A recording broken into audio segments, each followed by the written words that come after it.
네, 이렇게 태어났지만 출생신고가 되지 않아 범죄와 학대에 노출되는 이른바 유령아동 문제를 차윤경 기자와 더 짚어보겠습니다. 슬픈 용어네요. 유령아동.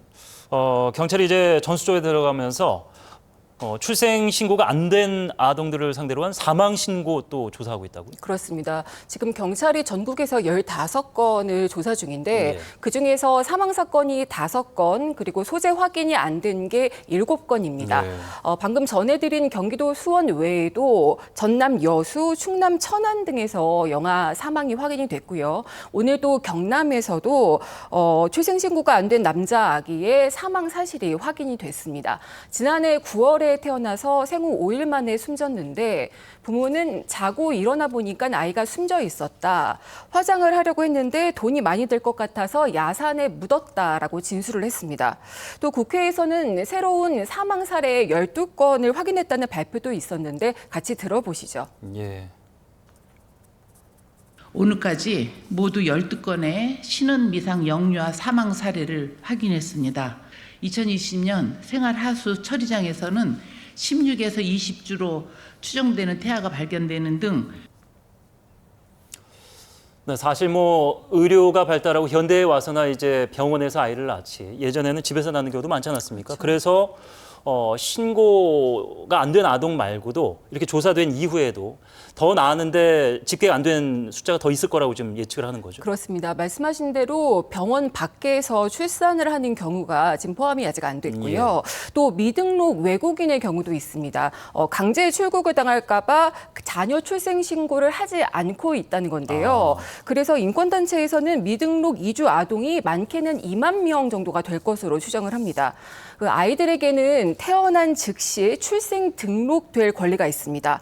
출생 신고를 안 하면 초등학교조차 다니지 못하고 기본적인 예방 접종도 못 받고 또 죽음도 기록되지가 못하고 있죠.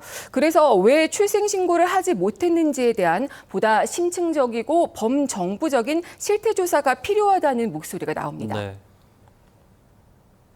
혼인의 출생, 미혼부 또는 미혼모, 그리고 미등록 이주 아동이 병원의 출산, 모의 수감, 부모와의 연락 두절 등도 아동의 출생 등록을 어렵게 하였습니다.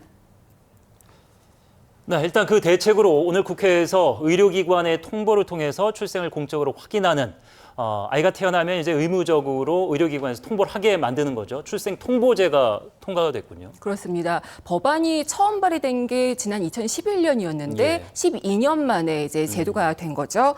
이전까지는 부모가 태어난 지 한 달 내에 출생 신고를 하는 방식이었는데 1년 뒤부터는 아이가 태어난 병원에서 출산 기록을 전달하게 됩니다.